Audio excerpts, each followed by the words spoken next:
Eso lo podemos evaluar solamente con el laboratorio, también ayuda del laboratorio, y el electrocardiograma que nos da una ayuda en cuanto a la función de la membrana celular. En el examen físico es importante comprobar, lo primero, el estado del intravascular, la microcirculación. Y nosotros sabemos que la respiración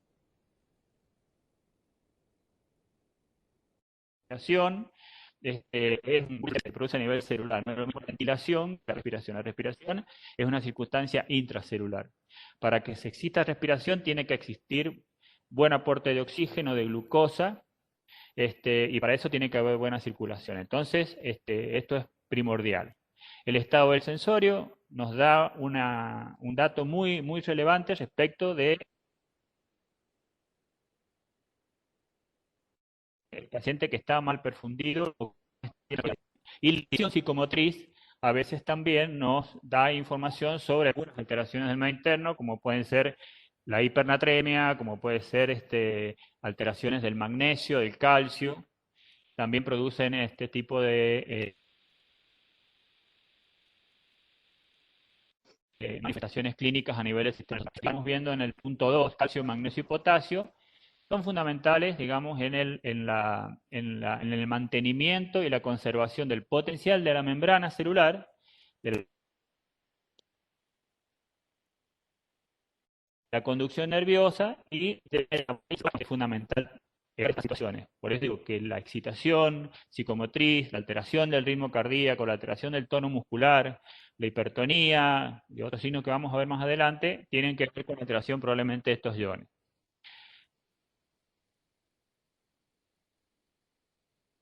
Estas evaluaciones y un laboratorio completo, que varias cosas no se pueden hacer, pero es importante para evaluar tener un medio interno completo, un ionograma con cloro fundamental, el estado ácido-base, y si se pudiera, un ionograma urinario y la urea en sangre y en orina, y la creatinina en sangre y en orina, para evaluar la intervención del riñón en la compensación o descompensación de estos trastornos del medio interno. Pues un poco lo que está dando el examen físico, donde evaluamos el líquido extracelular, si lo dividimos en intersticial, con piel y mucosas, y la intravascular, lo que dijimos, con pulsos, perfusión periférica, temperatura corporal y estado del sensorio. Digamos que a veces evaluamos en el paciente ya internado. Yo mucho lo que voy a hacer ahora, como les dije, es hablar de la urgencia, de resolver la urgencia, y después si quieren nos explayamos a lo mejor en algunos otros conceptos fisiopatológicos y si digamos quedan algunas dudas. Pero lo que me interesa de esta charla hoy es que las personas que están en primera consulta, en el nivel de atención, puedan resolver o entender cómo resolver las situaciones que ponen en riesgo la vida de estas alteraciones del medio interno. Por eso me voy a focalizar mucho en eso.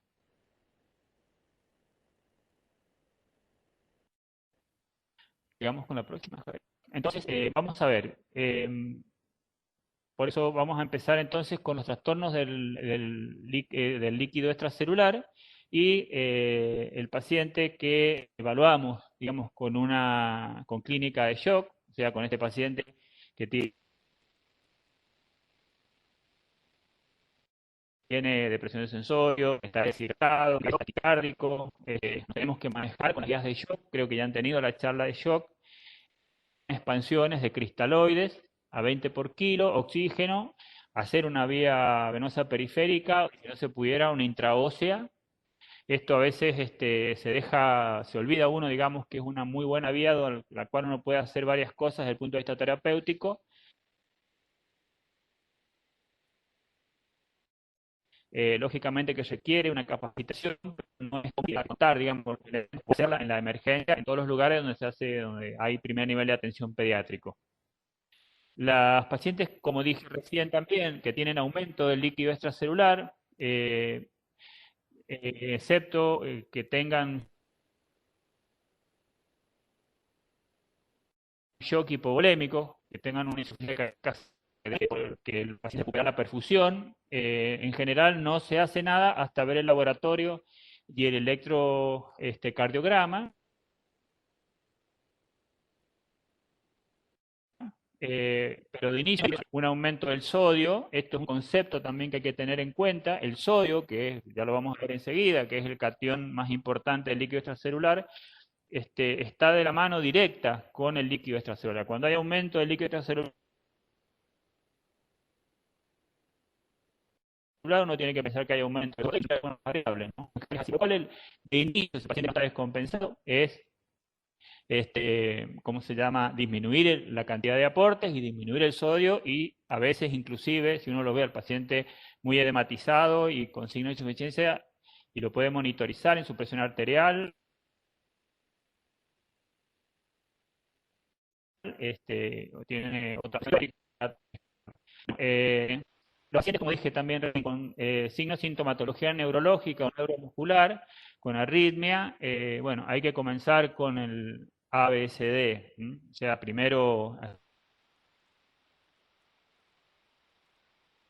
asegurar vía aérea, asegurar contar el laboratorio y por supuesto con el electrocardiograma para tomar la conducta adecuada, pensando tal vez que hay alteración de estos iones divalentes que están acá, calcio y magnesio, y sobre todo el potasio. Pasemos, si quieres, Javier. Bueno, vamos directamente a los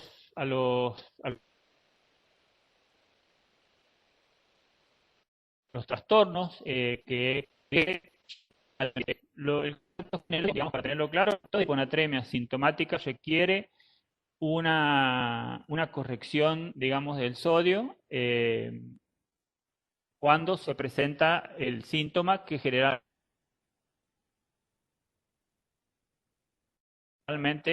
son las convulsiones. Se define como un sodio menor a 135 microvalentes por litro, ¿verdad? Pero la hiponatremia aguda sintomática, o el riesgo de complicaciones, es con menos de 120 miliequivalentes por litro, por lo cual es el momento de actuar.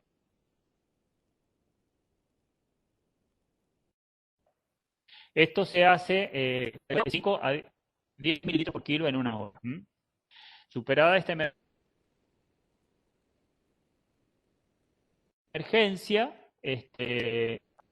ahora de tratamiento continuo. Tiene todas estas variables, digamos, no es muy complejo de evaluar. Nos vamos a meter después en esto si ustedes lo consideran y el tiempo nos da.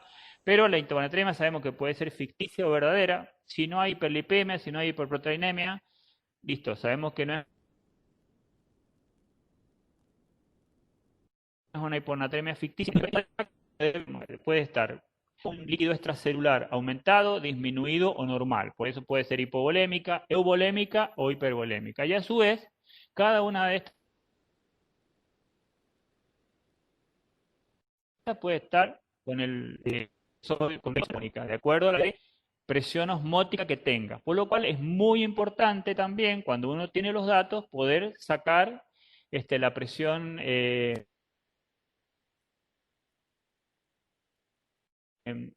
osmótica de la sangre. Mira, podemos repetir entonces la corrección, ahí la ven, la tienen marcada. Igual seguramente después cuando hagamos el machete final vamos a poner algunas cosas. Recuerden las preguntas o las dudas que tengan, ponerlas en el chat, ¿sí? Sí. La corrección rápida de sodio, cuando el paciente tiene sodio de 3%, ¿sí? De 5 a 10 mililitros kilo en una hora. Esto se puede inclusive repetir cada 30, 40 minutos, hasta 2 o 3 veces, hasta que ceda la clínica. Si no cede la clínica, probablemente las convulsiones se deban ya a otra cosa. Pero se hace con esto, cloruro de sodio al 3%. El cloruro de sodio al 3%, en general, hay que prepararlo. Yo acá no lo he puesto para no entender mucho, en 15 mililitros de cloruro de sodio al 20%, que eso sí hay en todos lados, y 85 mililitros de agua destilada. Eso sería la forma más rápida de preparar cloruro al 3% y pasar esta cantidad de mililitros mililitros por kilo para corregir la natremia.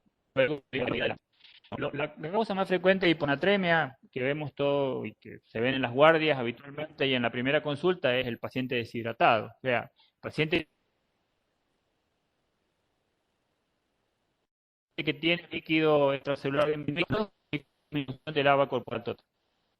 Aquí, bueno, el concepto binario para hacer una evaluación rápida si es una pérdida renal de sodio o es extrarrenal. La más frecuente sabemos que es la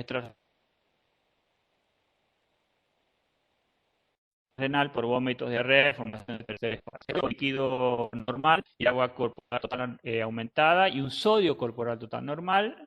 Y con los pacientes con edema, que también dijimos, al tener aumentado el líquido extracelular, también tienen el sodio corporal total normal. Sigamos con la próxima, Javier.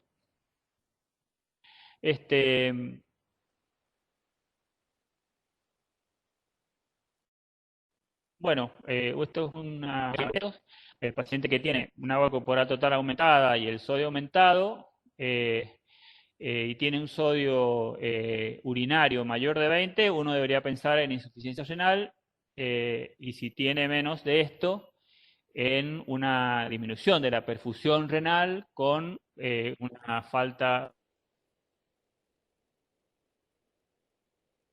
alguna disminución del serían las patologías a tener en cuenta para el tratamiento. ¿Vemos la próxima? Bueno, la patología del sodio con volumen normal, con agua corporal total aumentada y el sodio corporal total normal, eh,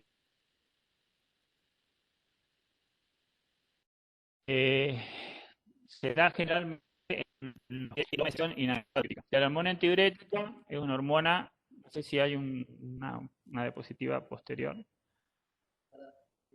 No, la que sigue, ¿eh? ¿No se ve? No, bueno, no, deja esa entonces. Bueno, después más adelante hay una hormona antidiurética que se secreta, digamos, a nivel del sistema nervioso central, núcleo,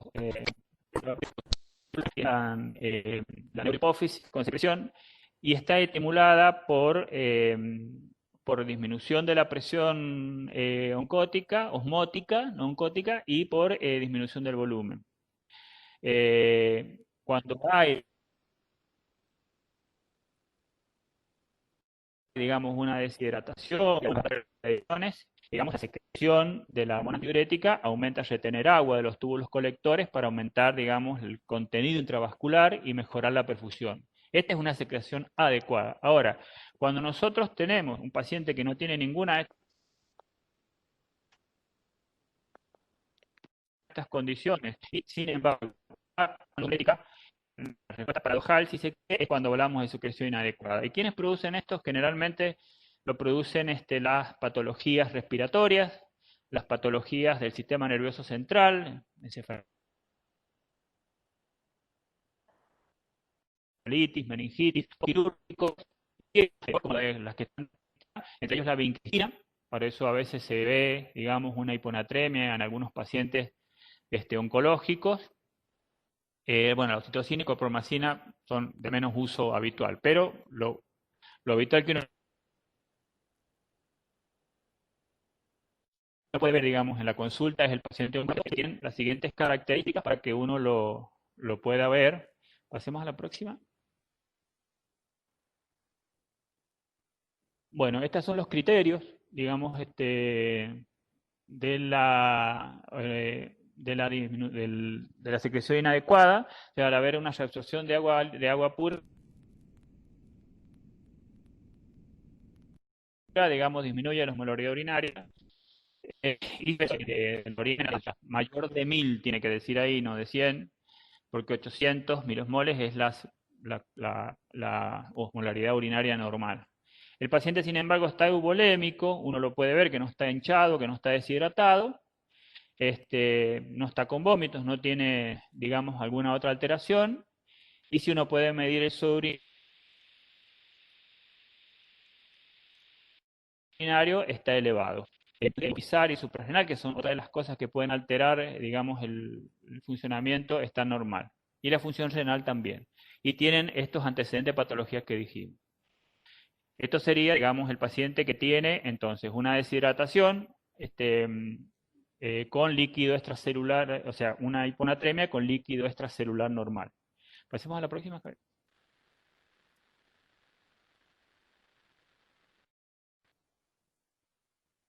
Bueno, estímulos para hacer una alteración de estas transitorias, como dijimos, la anestesia, el dolor, la dificultad respiratoria, bueno, las pérdidas, politrauma, bueno, por muchas otras situaciones. Sigamos adelante. Bueno, entonces, para resumir un poco lo de hiponatremia, ya lo dijimos, para ver si se ve medido con la fórmula de la osmolaridad y si se acompaña o no de una alteración del sodio corporal y el líquido extracelular. Son las cosas que hay que evaluar. No sé si pasamos la diapositiva de la fórmula de la osmolaridad o está abajo de esta. ¿Ver? Acá está. Esta es la fórmula de la osmolaridad efectiva. La Tocaba todo. La osmolaridad, la fórmula en general es una molécula que pasa libremente entre los distintos espacios, por lo cual no interviene en la osmolaridad efectiva, sino en la osmolaridad total, pero no efectiva. Por eso usamos solamente el sodio y el potasio por 2. Esto es porque como el concepto de electroneutralidad siempre dice que una cation para generando una actividad osmótica. De la glucemia sobre 180, que es el precio molecular, para que también nos den menos moles por litro, y esto nos da la osmolaridad efectiva. La otra cosa que dijimos cuando pedimos el laboratorio es buscar la osmolaridad en la glucemia. Cuando hay una diferencia entre la osmolaridad calculada y la osmolaridad con osmómetro de la sangre, entonces uno debe pensar que hay otras sustancias osmóticamente activas y uno tiene que pensar en este caso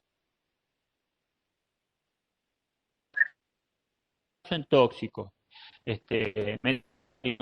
Tóxicos, bueno, manitol. Bueno, sigamos adelante. Cualquier duda, bueno, no sé si las hacemos preguntas después. Bueno, esto también es una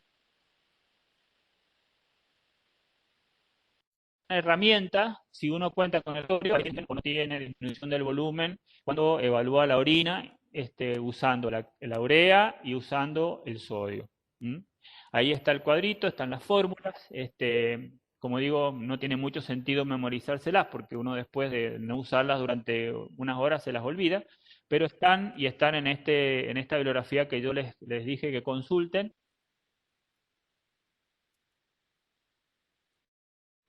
Que me parece que realmente los pediatras nosotros evaluamos si el paciente tiene una contracción del volumen o no.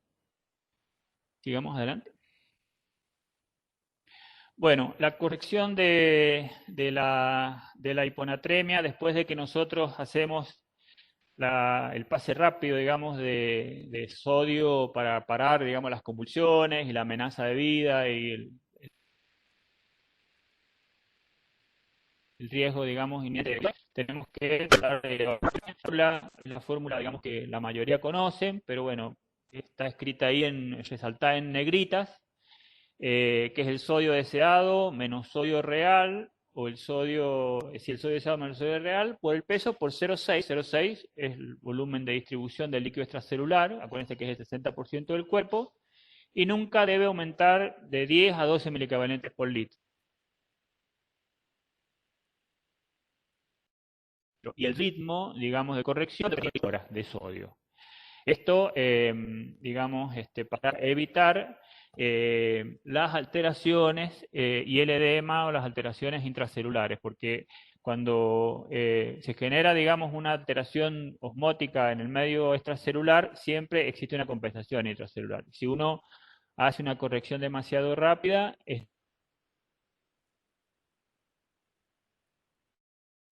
genera alteraciones en el metabolismo y en el funcionamiento celular. Entonces, se suele ver en estos casos, cuando uno hace una corrección muy rápida o excesiva, alteraciones del sistema nervioso central, y lo más conocido, digamos, es la mielinosis pontina, digamos, por aumento de la velocidad de corrección del sodio. Y esto genera le agrega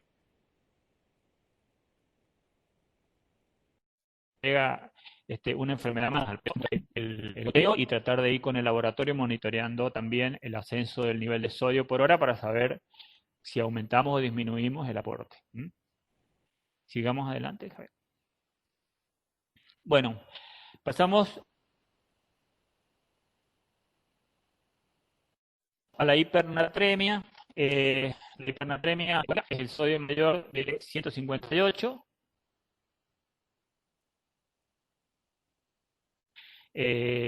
Cuando uno mide la clínica, uno suele ver en la clínica, lactantes sobre todo son los que sufren la intoxicación a veces por inadecuado aporte de sodio, por iatrogenia, irritabilidad, es una tensión, digamos, entre el sensor, o sea, un sensor alternante entre depresión y irritabilidad, con un llanto muy típico. Después, si esto empeora, aparecen, digamos, ya signos neurológicos de deterioro, como la ataxia, hipertonía. Usted ve también signos neurológicos porque la hipernatremia lo que lleva es una deshidratación intracelular, y al llevar a una deshidratación intracelular, el cerebro disminuye de su volumen y se produce un desgarro de las venas que drenan la corteza cerebral a nivel subaracnoideo. Pueden producirse hemorragias, por lo cual pueden tener signos de foco. Esto es muy importante tenerlo en cuenta. Esto, después de que se produce la hipernatremia, en general, en los próximos 90 minutos, la célula empieza a tratar de compensar, como dijimos, presión, todo una en reacciones con el agua. Entonces empieza a generar sustancias dentro de su citosol para aumentar la humedad, y las que son las que pueden leer los fosfatos, la taurina, el glutamato y el inositol.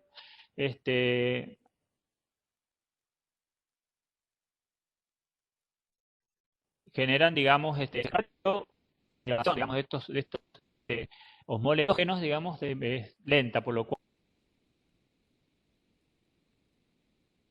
cual la corrección tiene que ser una corrección de agua.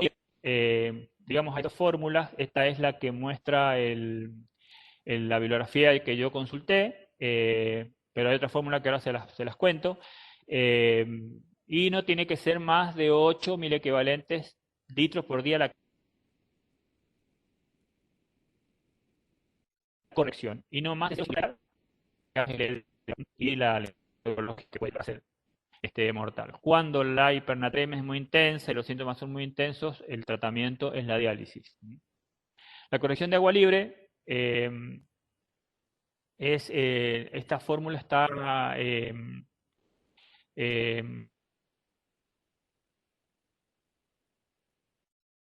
está mal escrita, es sobre el sodio actual.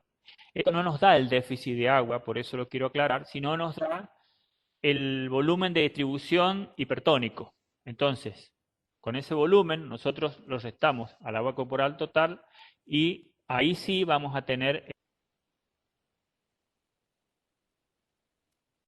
el déficit de corrección de 8 y no más de 0,5. El volumen, o lo que se puede hacer es 4 mililitros por kilo, por hablar rápidamente agua no tiene que. La forma más rápida, la forma más segura, no más rápida de hacerla, es que se haga por vía oral si el aparato digestivo está funcionante, porque el intestino va regulando con su acción, con los manejos de las presiones intraluminales, más fisiológico. Pero si no, bueno, hay que hacer el endovenoso. En general se indican en 6 horas, más horas, según digo, teniendo en cuenta el ritmo de aumento de que no sea mayor a 0,5 miliequivalentes por litro por hora. El descenso del sodio. No voy a copiarla, es la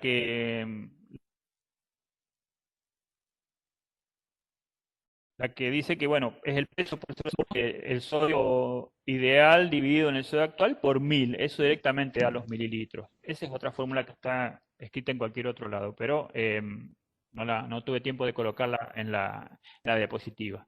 Pero con esta es la que está en la bibliografía que les he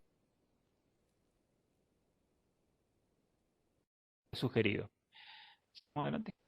Un poco lo que habla de la función y de la acción de la hormona antidiurética,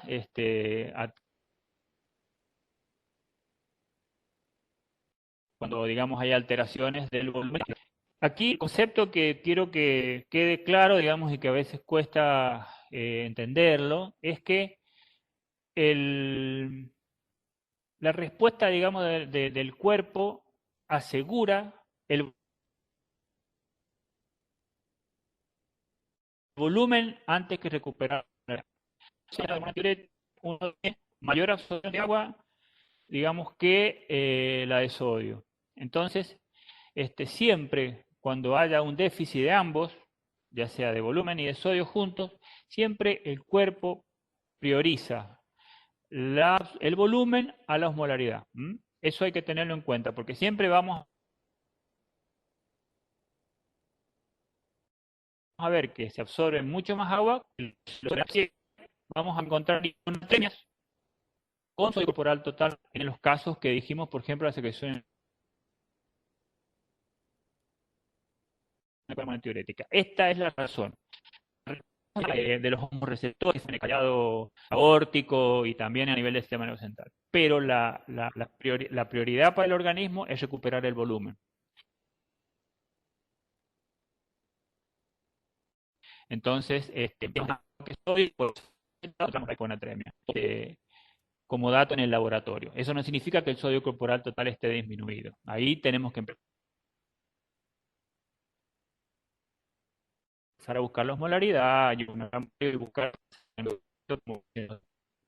Sigamos adelante. Vamos al potasio, primera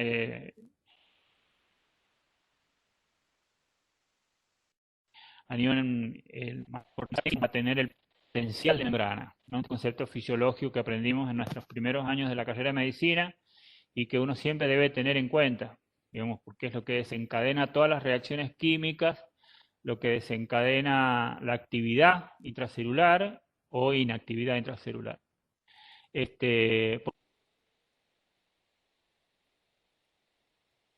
Por lo cual sus alteraciones, el potencial de membrana, riesgo a la vida. Por lo cual, ante una alteración del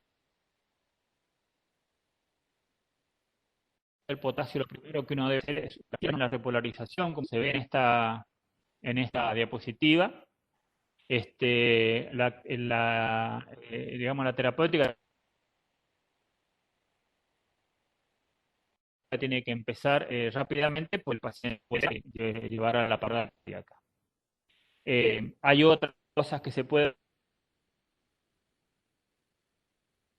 medir, como el QT, pero lo más importante es la depresión de la T, como se ve acá en la imagen, y la aparición de la onda U, habla de una hipocalemia severa. Ya el próximo paso, ya vamos a ver en otras imágenes, es el latido ventricular puro, digamos, que lleva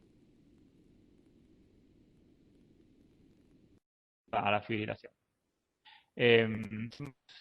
Vamos rápidamente al paciente tener un paro cardíaco. Así que tenemos que hacer la corrección rápida, como está escrito acá, 0,5 a 1 miliequivalente por kilo, una concentración periférica no mayor de 60 miliequivalentes por litro o no mayor a 100 a 150 si es por vía central. Y el flujo, siempre con un monitoreo electrocardiográfico si se pudiera y el laboratorio. Hay que evaluar el magnesio también y los gases, porque sabemos que el magnesio, la déficit de magnesio, digamos, evita que el potasio se normalice, alcalosis o así, aumentan o disminuyen el potasio en el extracelular, sin embargo, por ahí eso no significa que esté disminuido. Pero si hay una alteración en el electrocardiograma, sin duda que hay una alteración en la potencia y por abajo. Y eso es inmediato. Después, si hay con criterio de corrección alteraciones, digamos, del estado ácido-base, hay que corregir primero el magnesio, como dice ahí, después el potasio y finalmente el calcio y después el estado ácido-base. Porque el estado ácido de la corrección con bicarbonato baja tanto el potasio como el calcio. Entonces, el orden, digamos, que a veces se pueden ver, es este. Primero magnesio, después el potasio, el calcio y finalmente el pH. Luego tenemos que mantener el aporte de magnesio si nosotros encontramos pérdidas a 40 miliequivalentes litros por 24 horas o un miliequivalente por kilo cada 6 horas vía oral si hay buena tolerancia. Pasemos. Al próximo. Bueno, esta es una alteración electrocardiográfica. Se ve que no aparece la depresión del ST, se ve que la onda T todavía está un poquito aplanada, pero no está ahí, digamos, está emergiendo la onda U recién. Estas alteraciones ya ameritan por lo menos un control más estricto del ionograma. Sigamos adelante.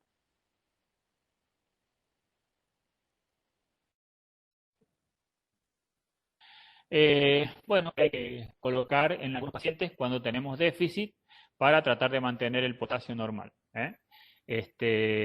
Tratamiento con anfotericina, furosemida, que es lo que solemos ver en la internación, ameritan esa corrección por hora con el potasio de 3,5 o más. Si es menor, hay que aumentar ese flujo. Sigamos adelante. La otra alteración de que es la hipercalemia. Cuando se da más de equivalentes por litro, estamos hablando de una hipercalemia severa aguda y la mayor de 5%. La clínica, la debilidad muscular, parestesia y parálisis. O sea, paradójicamente encontramos también debilidad muscular y parálisis en las hipercalemias. Las manifestaciones electrocardiográficas, de acuerdo al nivel de tener en cuenta la gravedad para actuar rápidamente. Sigamos. Bueno, por ahí los pacientes hipercalémicos están muy acidóticos o tienen enfermedades de base crónicas y si está con el deshidratado, el tratamiento en tres puntos, digamos. Los estabilizadores de membrana, que es el gluconato de calcio al 10%, a 1 mililitro por kilo al medio. Esto,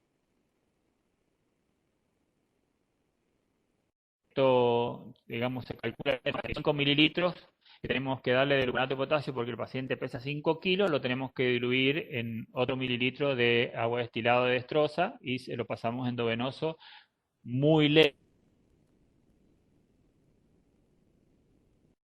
tratando de controlar el 15% de la base permanentemente que está controlando, generalmente 1 mililitro minuto o 1 mililitro cada 2 minutos asegura ninguna alteración. Después, el desplazamiento transcelular del potasio para bajar el potasio en sangre es con la insulina, a 0,1, 0,2 unidades kilo endovenoso, más 1 o 2 gramos de glucosa por kilo en 2 o 3 horas. El bicarbonato de sodio de 1 a 3 al el bicarbonato, entonces cuando uno no lo diluye, aumenta mucho la osmolaridad plasmática con los riesgos que eso implica, entonces tiene que ser al sexto molar, o sea, cada mililitro de bicarbonato tiene que ir acompañada por 100 miligramos para hacer minutos. Y las nebulizaciones con 4 gotas por kilo de beta 2. Eliminación del potasio por las enzimas de intercambio iónico, como el calle-xarate, que se pueden hacer por vía oral o por vía rectal, si no hay buena tolerancia. La dosis es esta, 0,5 a 1 gramo en 4 mililitros de agua o un enema a retener.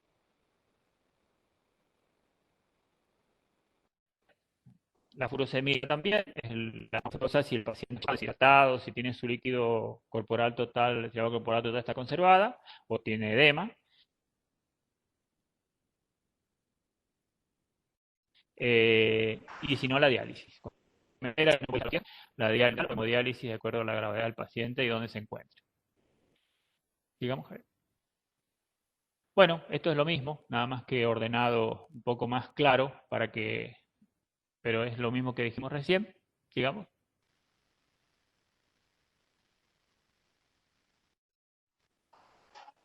Bueno, incrementos de isócido de potasio y los que impiden, digamos, que la adrenalina, la acidemia y la falta de sodio, sobre todo, son las causas que hacen que el paciente tenga una disminución de la entrada del potasio a la célula, que son los pacientes básicamente que están chocados, que están... Bueno, lo mismo que decían. Bueno, nos vamos a pasar, no sé si está bien, que está monitoreando.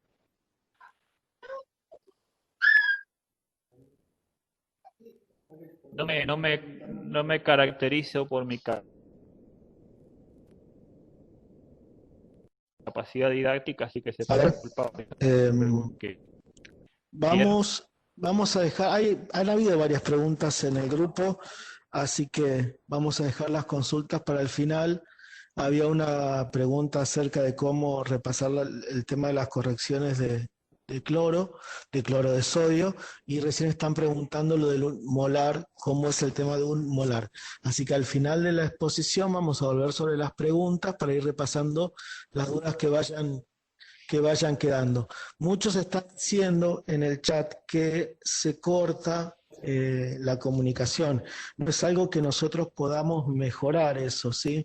Lo que se escuche entrecortado. Lo que sí yo les pido es que si alguno tiene la cámara abierta o el micrófono abierto, lo mantengan cerrado, porque eso les permite mejorar el ancho de banda de la recepción, ¿sí?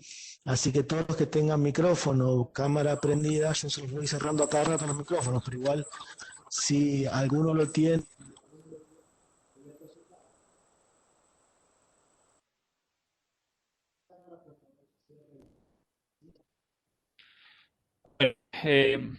Vamos a seguir entonces con la alteración de estos iones, que no se ven tan frecuentemente, pero como dijimos, tienen un impacto agudo y muy serio en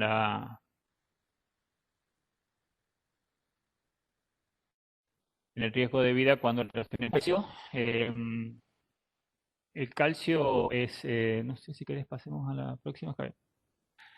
El calcio es el catión más importante intracelular después del potasio.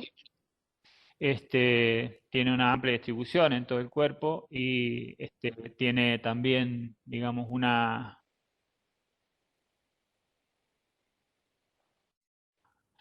su función en la apoptosis celular.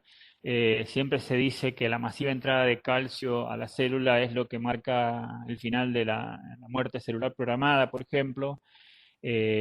Por lo tanto, es importantísimo para la conducción nerviosa, para la función miocárdica, para la función de los músculos esqueléticos. La definición de la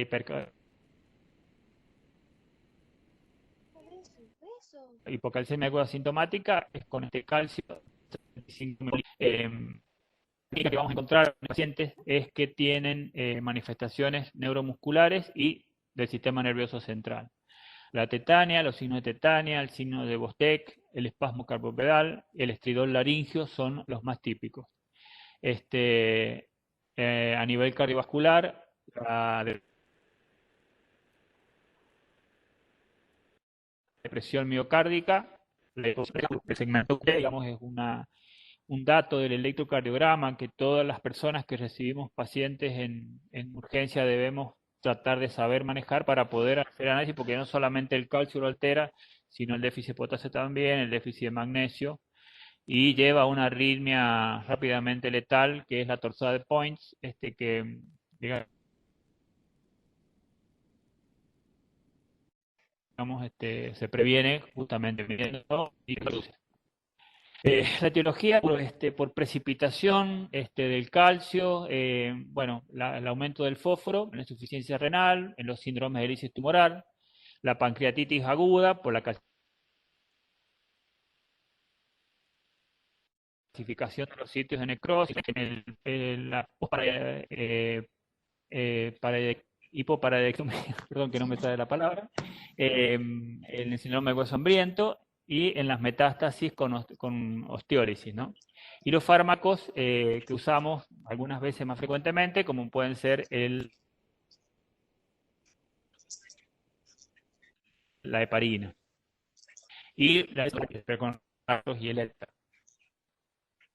Sigamos adelante. Después, el negativo, digamos que es el déficit de paratormona, que puede ser idiopático o el secundario, digamos, a una hipoparadectomía.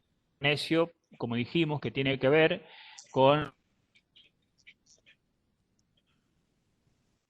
el metabolismo del potasio, del calcio y el magnesio es un cofactor para la excreción, para la función de la hormona paratiroides, por eso es fundamental corregirlo si hay una hipocalcemia. En los enfermos crónicos, los grandes quemados, la rhabdomiolitis, la vitamina D, por desnutrición, dieta, por síndromes de mala absorción y los raquitismos congénitos que hay resistencia a la vitamina D a nivel renal. Sigamos adelante, Javier. Bueno, la corrección del calcio sintomático, cuando hay prolongación del QT, se hace con gluconato de calcio al 10%.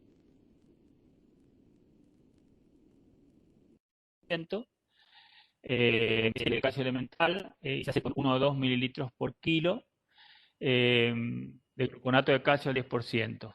Y la dosis máxima es, digamos, 30 mililitros. La administración se hace endovenoso lento. 1 mililitro minuto. El mantenimiento. Siempre es conveniente mantenerlo monitorizado al paciente por el riesgo de bradicardia. Tenemos que tener el control estricto de la velocidad de infusión. Hay que tener cuidado con la extravasación, digamos, del gluconato de calcio porque puede producir necrosis. Eso sí, tiene que ser una vía venosa muy segura para evitar, y si se hace por vía intravenosa,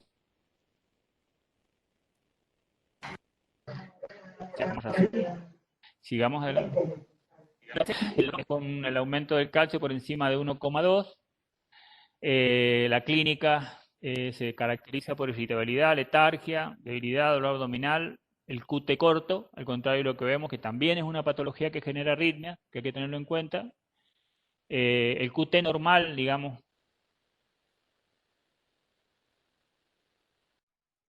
es alrededor de 0,40, cuando no lo sacan, es menor de 0,35, ¿no? en la fórmula que se usa. No le he querido incluir la fórmula porque, bueno, son muchos datos y por ahí está en todo para hacerlo. El tratamiento de esta alteración es la hiperhidratación, cuando presenta los síntomas que estamos viendo. Y se puede usar también, por supuesto, el uso de corticoides, furosemida, la calcitonía. Vamos adelante.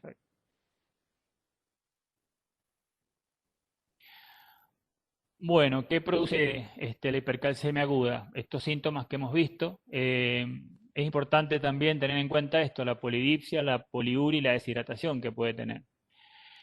En el recién nacido, la dificultad respiratoria del letargo, como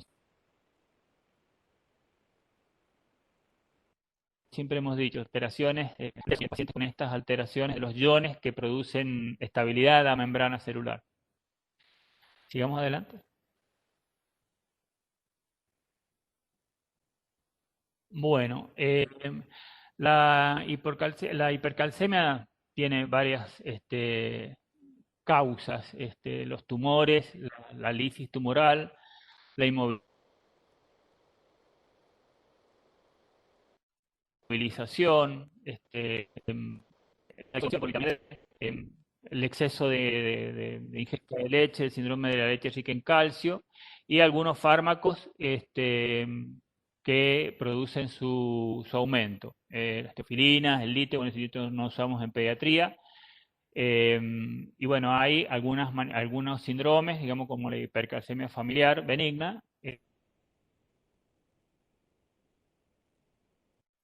y el síndrome del pañal azul. Pero muy raro también en la clínica, hay que tenerlo en cuenta. Digamos,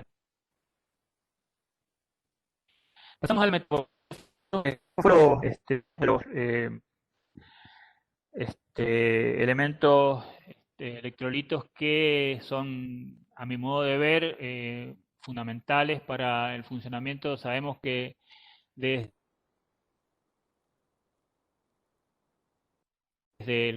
la composición de la célula, la intervención en la función de la adenilciclasa, en las ATPasas que permiten, digamos, el transporte de sustancias a través de la célula, hasta, digamos, el 2,3-difosfoglicerato que facilita o impide la entrega o no entrega de oxígeno a nivel celular.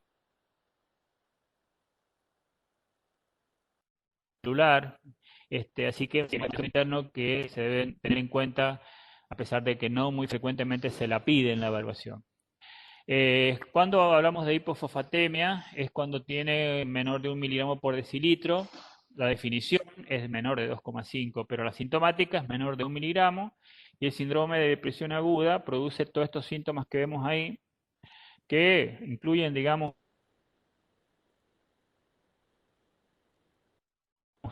todo lo que es la función celular, la generación de energía. Acuérdense que el ATP es la forma de almacenamiento de energía. Si no hay fósforo, no hay ATP. Entonces, todos los sistemas claudican cuando el fósforo baja. Sigamos adelante. ¿Quiénes aumentan la excreción? Bueno, la paratormona aumenta su absorción a nivel intestinal, renal. Metabolitos de la vitamina D, la calcitonina y la insulina. Siempre que hay, esto digo por la cetoacidosis diabética, que es una de los cuadros más complejos de manejar, ¿cómo se llama?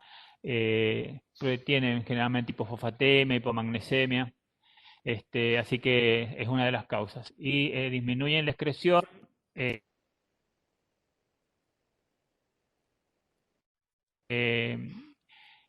Las metabólicas, frecuentemente se ve el alcoholismo, la diabetes y la desnutrición con hiperalimentación. La ventilación mecánica que nosotros por ahí vemos en los pacientes nuestros también produce una disminución del fósforo. Con aparato digestivo no funcionante, por supuesto, que es lo que generalmente pasa. Bueno, la dosis de tratamiento es de 5 a 10 miligramos por kilo de potasio, de sodio. Ahí están descritas la cantidad de miligramos y de milimoles que tienen. De 5 a 10 miligramos kilodosis cada 6 horas endovenoso, con un mantenimiento de 15 a 45. Cada 6 horas. La velocidad de infusión máxima tiene que ser menos de 3,1 miligramos kilo. Ahora también el paciente tiene que estar monitoreado y no, digamos, infundirlo con el calcio porque se quelan uno con el otro y se inactivan los dos. Por eso hay que tener. Sigamos adelante. La hiperfosfatemia es generalmente en pacientes crónicos, se ve con el fósforo mayor a 5, que ¿Qué es lo que produce la hiperfosfatemia? Abajo hay digamos, unos pacientes con enfermedades crónicas, como dije, concepto de calcifilaxis, que es el producto de calcio, digamos que hay necrosis. Por supuesto, infarto de miocardio, necrosis tisulares a varios niveles.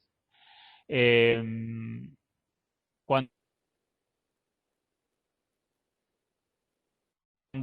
se produce tratamiento establecido con el tratado, que la gente que trabaja en medicina interna y maneja pacientes oncológicos lo conoce bien. Mantener la hidratación, evitar sustancias alcalinizantes. eh, Se puede dar carbonato de calcio junto con las comidas para quelar el fósforo. Eh, el hidróxido de aluminio, que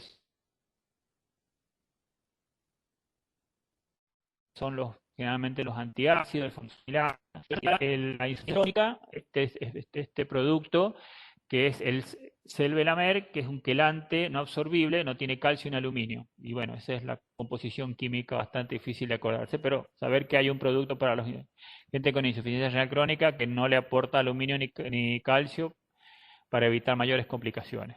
Y tener este concepto de calcifilaxis, porque a veces uno se olvida de hacer un... Si vemos las causas, la más común es la insuficiencia renal crónica, la hipervitaminosis, el síndrome de Isi tumoral, es lo que solemos ver nosotros más frecuentemente acá en la internación. El síndrome de calcificación ectópica, que lo hemos explicado recién por la calcifilaxis, el aporte endovenoso y bueno, el hipoparatiroidismo. Sigamos.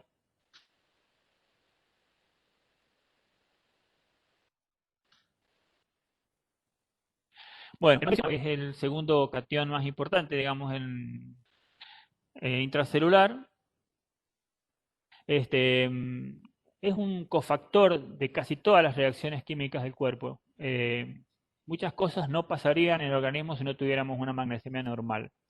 Facilita la entrada y salida de las membranas celulares, de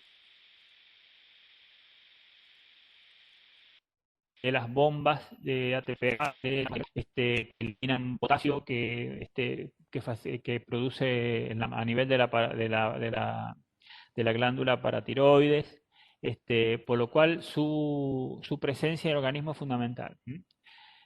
Así que bueno, es importante tenerlo en cuenta. Las fuentes generalmente se consumen a través de cereales, vegetales y carnes.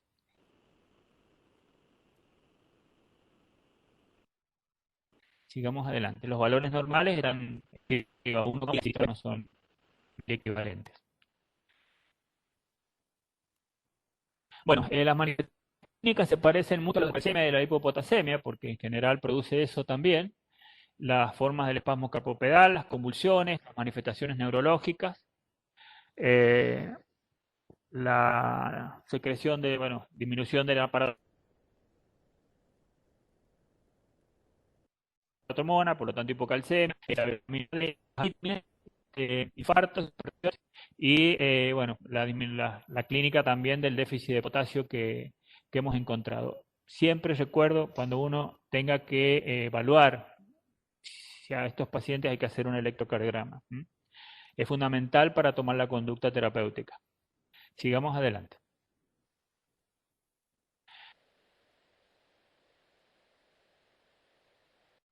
Las causas gastrointestinales, la diarrea, el voto, que son frecuentes en cualquier patología aguda pediátrica, en las fístulas, en la malnutrición, bueno, en todas estas patologías habituales. Y las pérdidas renales, cuando hay diuresis osmótica, que se genera, generalmente alguna la suele ver en lo más común, en la, eh, en la diabética, la nefritis crónica, porque tiene la capacidad de concentrar el riñón, en las necrosis tubulares, en las acidosis tubulares, en los síndromes genéticos de Batter y de Gitelman. Así que bueno, tenemos hipomagnesemia con hipermagnesuria. Y en otras tubulopatías génicas que son continuas. Bueno, este es un algoritmo para hacer el diagnóstico del déficit de magnesio, donde se usa, digamos, la excreción fraccional de sodio, de magnesio, para saber si la causa es renal o es intestinal. Digamos, cuando no se excreta mucho más, o sea, cuando el riñón lo que hace es llevar el renal y hay que buscar las pérdidas, ¿no? Y cuando es mayor de lo normal, 3%, bueno, empezar a buscar las causas renales que ya dijimos, ¿no es cierto? Las pielonefritis, las nefritis intersticiales, las enfermedades genéticas y, bueno, algunas medicaciones como la anfotericina, ciclosporina y los aminoglucósidos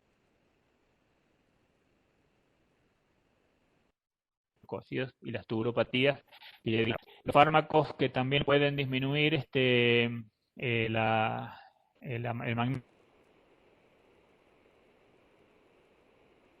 magnesio, ya bueno, nos mostramos.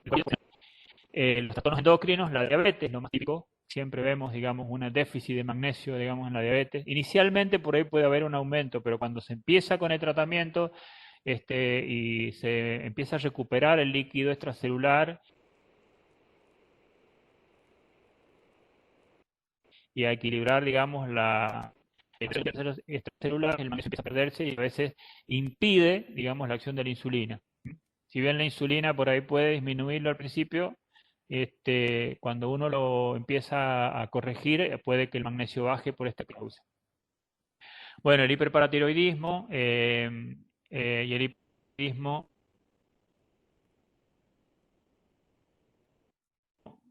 por hipercalcificación se hace consulta de magnesio al 25%.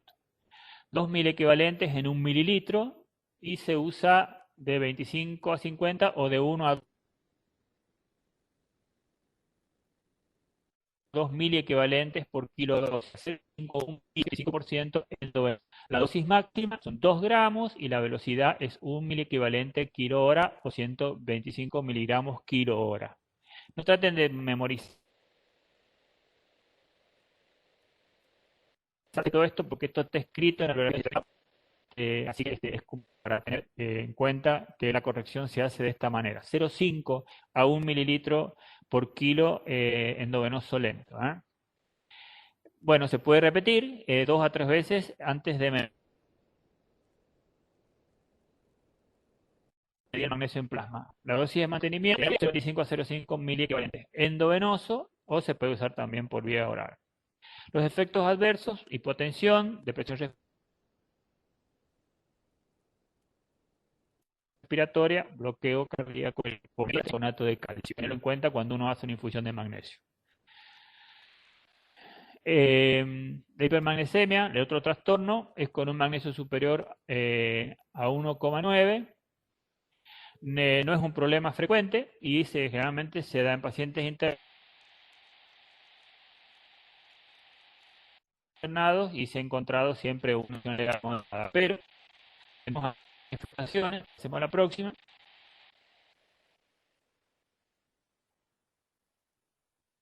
Eh, la ingesta excesiva de alcalinos, de leche, bueno, los antiácidos que usamos frecuentemente en la internación, la rhabdomiolisis, la falla renal por rhabdomiolisis, la hipocalciuria y la diabética. Sigamos.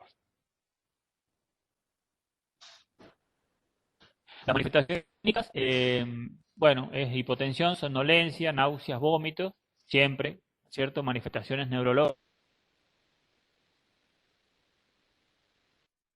por encima de todo y los cardíacos, digamos, cuando el magnesio es demasiado alto. Sigamos adelante, Javier.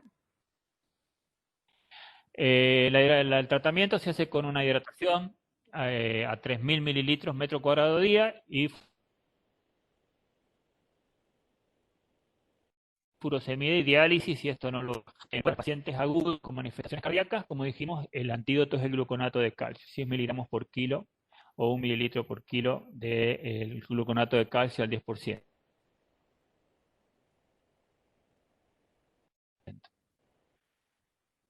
Sigamos, Javier. Etapa, y que es la alteración de trastorno ácido-base. Tal vez uno de los temas más difíciles de entender, de abordar y de explicar. Siempre que, digamos, se produce un metabolismo celular, se producen sustancias ácidas de ese metabolismo, residuo de ese metabolismo,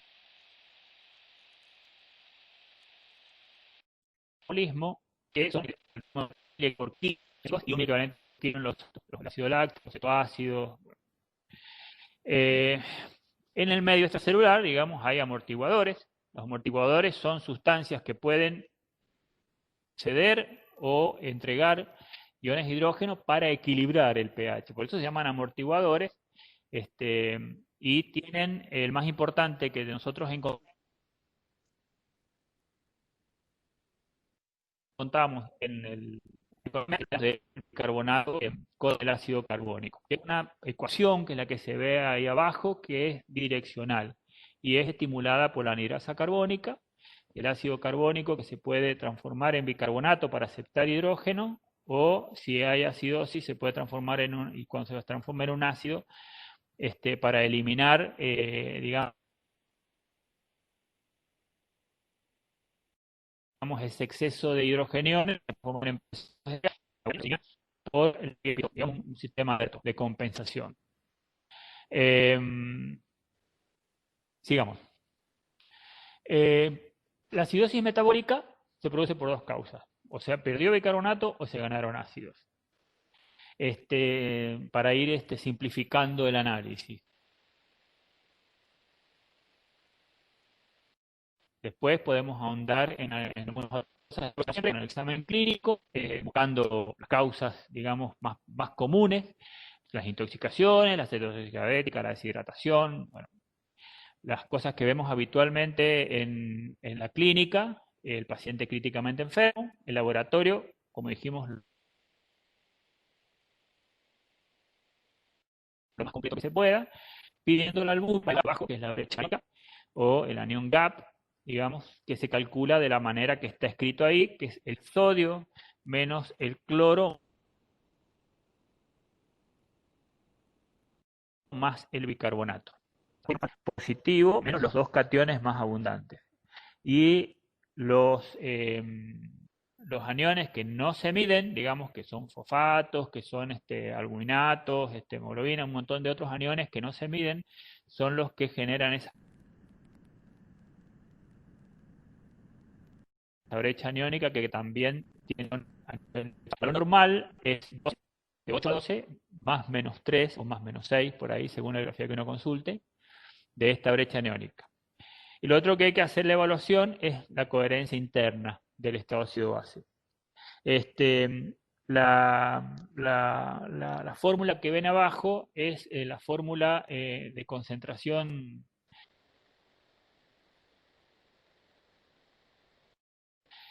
digamos, tiene una concentración de 0.004 miliosmoles por litro, o sea, tiene una concentración bajísima. Por eso, cuando uno ve la fórmula, se usa en realidad para llevarlo a números enteros y no manejarse con números tan pequeños, el logaritmo negativo de esta numeración, y esto es lo que da el valor de 735 745 según la concentración de hidrogeniones. Se usa esta fórmula que nos da la concentración de hidrogeniones, que es 24 por PCO2 sobre la concentración de bicarbonato. Esto nos va a dar un número que hay una tablita que se llama la tablita del 80%, que la tabla ya la vamos a ver, es la concentración de iones de hidrógeno que debe tener, y si esta concentración coincide con el pH que tiene el paciente, tiene un error de laboratorio. Siempre sea una acidosis, alcalosis respiratoria, lo que sea, siempre tiene que existir esta coherencia interna. Después los mecanismos de compensación de la acidosis metabólica,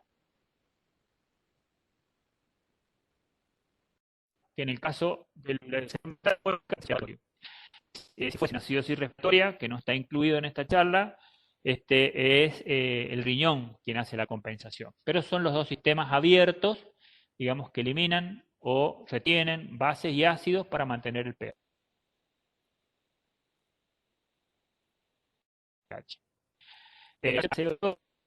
Únicamente que baja la PCO2 debe bajar 1,25.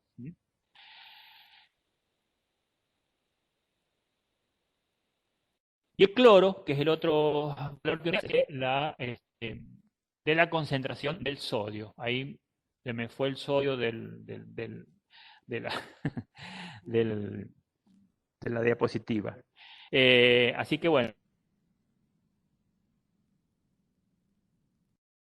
75% de la concentración de sodio. ¿Por qué? Porque habla de acidosis metabólica. Si uno tiene una acidosis metabólica con este anión gap dentro de normal, quiere decir que no hay el anión gap.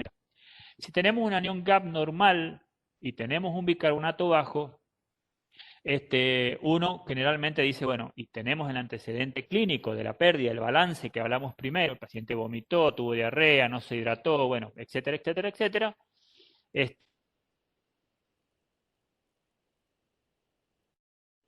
Sabemos que es una situación metabólica, empiezan a jugarse porque si ustedes pueden ver los casos clínicos después, van a ver que el paciente que ingresa muy deshidratado,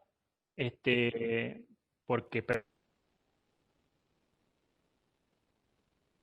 perdió bicarbonato y se puso acidótico, porque vomitó, porque empieza a hipoperfirse, digamos, cuando le falta agua, más del 8% de su peso corporal total, empieza a hipoperfundirse, y esto que hace, digamos, que aparecer aniones, lactato, piruvato, inositol, glutamato.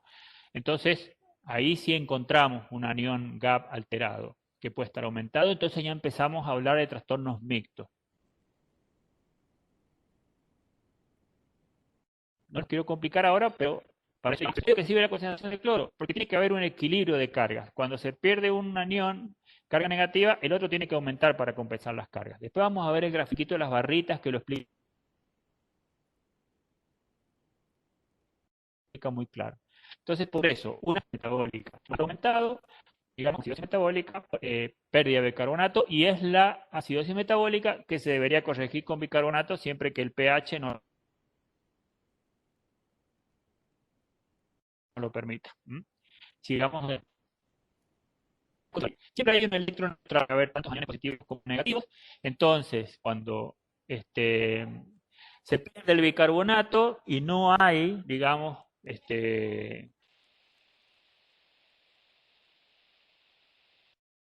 no hay lo que hace el cloro, tiene que aumentar para mantener la electroneutralidad positiva del otro lado, para que no haya déficit. Al contrario, cuando aumente el anión gap, el bicarbonato disminuye y el cloro se mantiene igual. ¿Se entiende eso? Y bueno, después lo vemos. Sigamos adelante. Bueno, esta es la regla, la tablita del 80% que les digo, digamos. Esta es la fórmula que vimos recién, y es una cuestión equivale a 100 nanomoles por litro se baja un 20%. Entonces el 80% de 100 es a 701. Después, si aumenta a 0,1, 63% es 63 nanomoles, es el 80% de 80, y así sucesivamente. Que el estudio estuvo bien hecho y no hay errores de laboratorio. Sigamos adelante. Bueno, el análisis de anión gap. La acidosis metabólica, como dijimos, por pérdida de carbonato, si no hay ganancia de ácido, lo que explicamos, para mantener el balance de carga eléctrica, aumenta el cloro, por lo cual el gap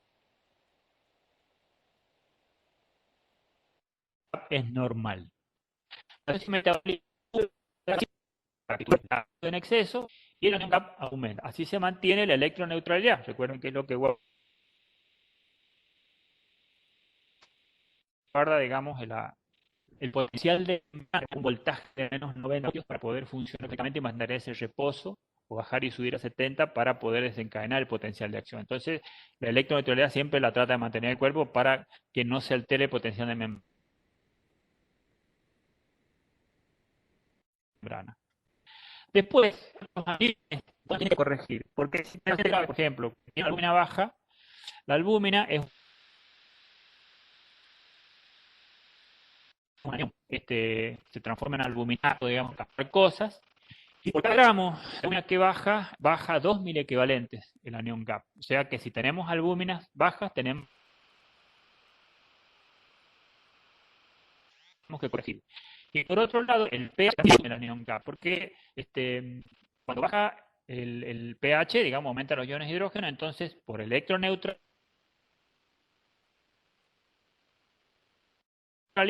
digamos, hay aniones que un equivalente de pH baja un miliequivalente al anión GAP.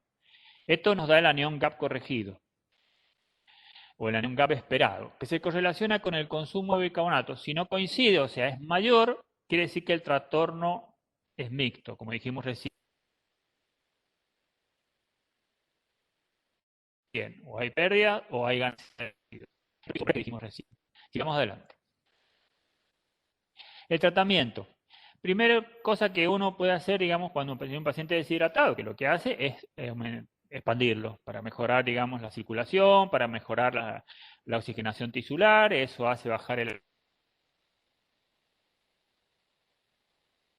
ácido láctico, disminuye la secreción de óxido, ya que disminuya los ácidos fijos, mejora el sensorio, entonces también mejora la compensación respiratoria, porque lo que uno puede ver también es que el paciente que viene con deterioro del sensorio, porque está muy deshidratado y chocado, no tiene compensación respiratoria. Entonces tenemos a veces la acidosis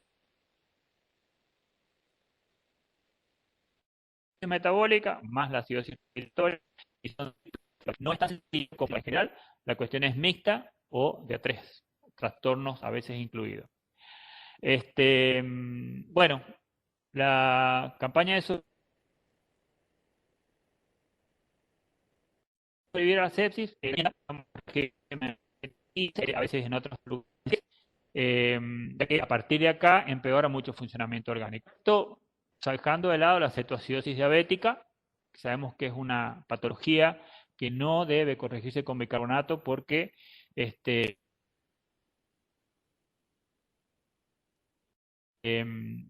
exceso de ácido puede producir un paradojal a nivel del sistema nervioso central y llevar al edema cerebral. Entonces, excepto la cetoacidosis diabética, el pH, que es la variable que más celosa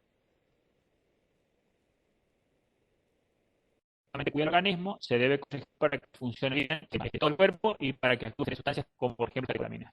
A veces una acidosis severa evita que la adrenalina y otras cosas funcionen, y el paciente chocado es fundamental tener este ARMAP y esta posibilidad. Bueno, la habitual, que se lo test por el déficit de bicarbonato por peso, que es lo que usamos habitualmente. Pero existe, digamos, desde hace mucho una teoría que está, digamos, ya con metaanálisis en marcha, que es el volumen de distribución del bicarbonato. Como todo ion, digamos, necesita diluirse en agua y si no aumenta, disminuye. A medida que más baja la concentración del bicarbonato, se produce, digamos, una alteración en la acidez intracelular. Entonces, cuando la acidosis es muy intensa y muy crónica, el volumen de distribución del bicarbonato no solamente es del extracelular, sino que ya se transforma también en el intracelular. Por eso depende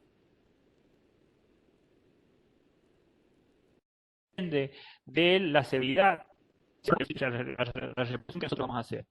Esto, digamos, es la fórmula que de todos estos análisis y estudios salió, digamos, 0.4 por 2.6, que es una constante, dividido en la concentración de bicarbonato, y esto por el peso nos da la cantidad de bicarbonato que nosotros tenemos que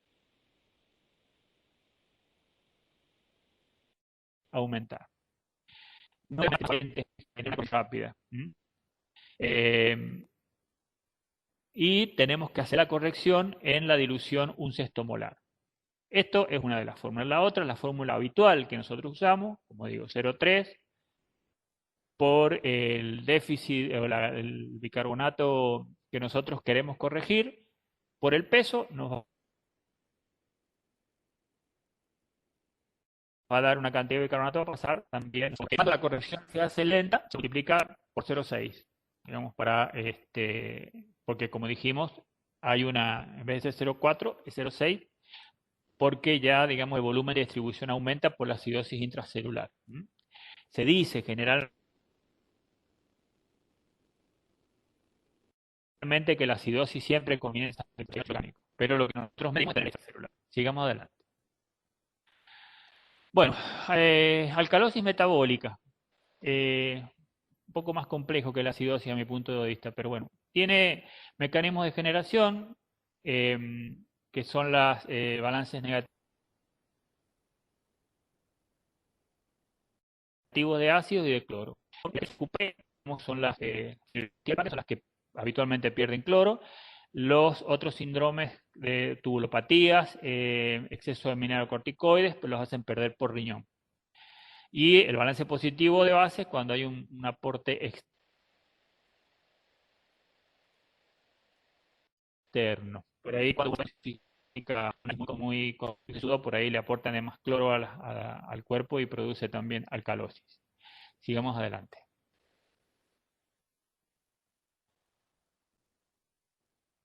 Bueno, la clínica de la alcalosis, la aspiración superficial, lógicamente, estar alcalótico trata de mantener CO2 para que equilibre, digamos, de acuerdo con como está el líquido celular, va a haber hipertensión o hipotensión, las arritmias. La alcalosis es mucho más difícil a veces de revertir que la acidosis. Hay que tener bastante cuidado, digamos, y las alteraciones del magnesio y del calcio. Y el potasio también. Bueno, ¿qué es lo que hace la alcalemia? Nosotros sabemos que cuando hay acidosis, por ejemplo, hay mayor cesión de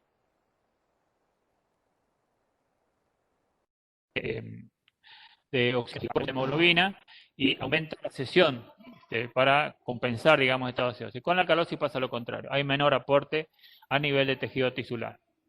Hay depresión del sistema respiratorio, porque acuérdense que baja potasio, magnesio, calcio y todo lo demás. Y las alteraciones del sistema nervioso por la disminución de estos iones, y abajo se ve la ionización del calcio y la tetania, ¿no? Sigamos adelante. El tratamiento es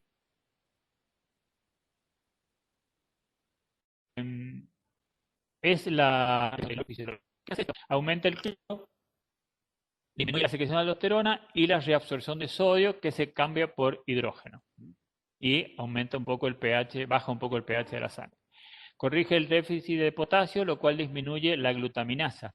Esta enzima lo que hace es transformar el ion amonio en amoníaco, receptor de hidrogeniones,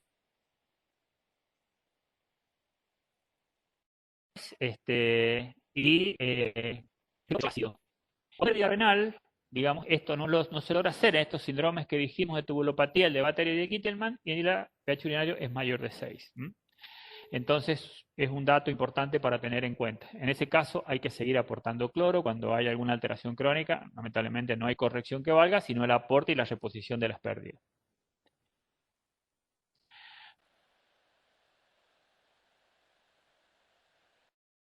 Bueno, acá un resumen de las integraciones.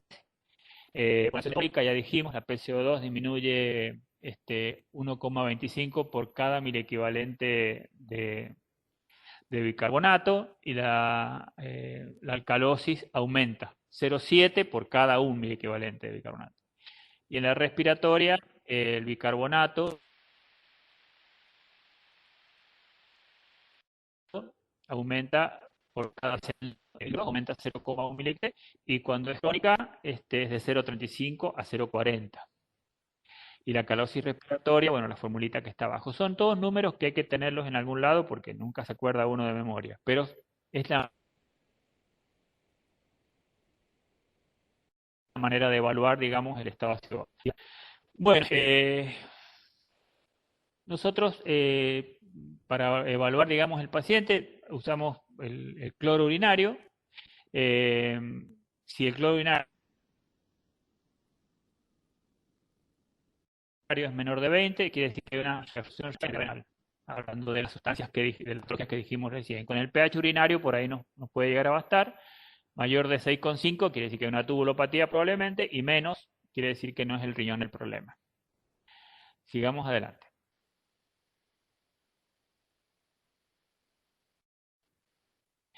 Esto se lo copié en unos documentos del manejo del medio interno. Me pareció simpático y resume un poco la filosofía de la charla. Y el primer mandamiento: nunca analizaré un estado de ciudad sin saber la clínica del ionograma, nunca corregiré el bicarbonato sin saber el potasio.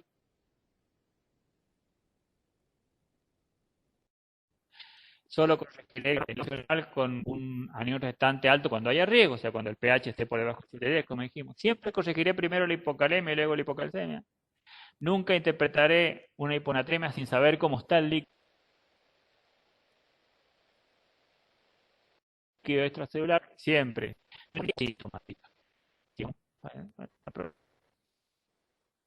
Después, los pacientes internados tienen hiponatremia y ahí hay que encontrar, digamos, la causa de síndrome inadecuado de secreción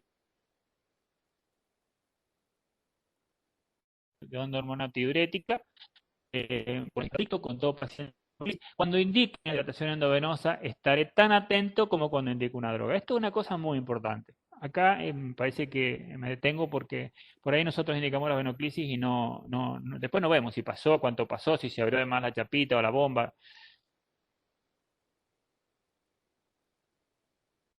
Tenemos que controlar el balance. Bueno, lo otro es para realizar las cuentas necesarias. Yo creo que hay que tener el machete también. Bueno, hasta acá llega lo mío. Espero haber sido de utilidad. Escucho las dudas que las puedo. Bueno, agradezco a Javier, que ha estado a cargo de todo este curso que me parece importantísimo. Y bueno, la bibliografía, como ya les dije, es digamos, PDF, que es un curso medio interno, que es el doctor Alonso Repeto. Muy bien, muy bien. Había algunas preguntas, Freddy, acá en el chat que vamos a ir repasando. Nos quedan unos minutos de conexión. Por acá preguntaban acerca, bueno, todo lo que son las correcciones las vamos a repetir en el machete que hacemos en la infografía y van a estar todas las correcciones. Ahí igualmente mandé al grupo del curso, he enviado lo que ya habíamos visto, que son las guías del Garrahan de medio interno, y están todas las correcciones. Alguien te preguntaba, Freddy, acerca del síndrome del pañal azul, si podías explayarte un poco más. No, esta es la patología asociada, ¿cómo se llama? Las tubulopatías.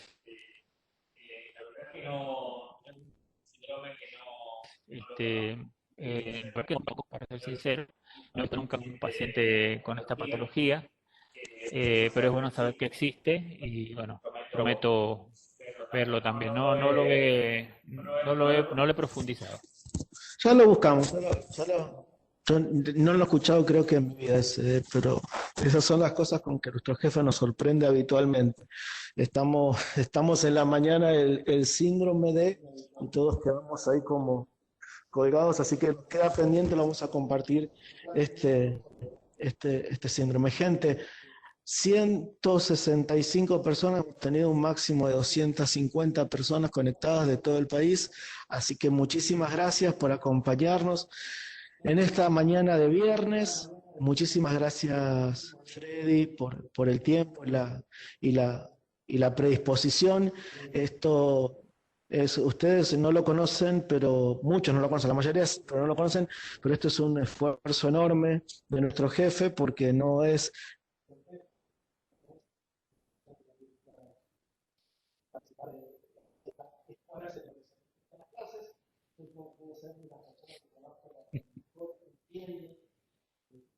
sabe el medio interno, entonces no quería compartirlo con todos ustedes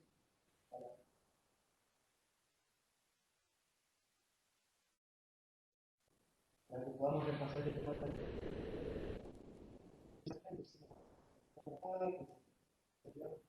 final. Nos encontramos dentro de 15 días con estos elementos de presentación.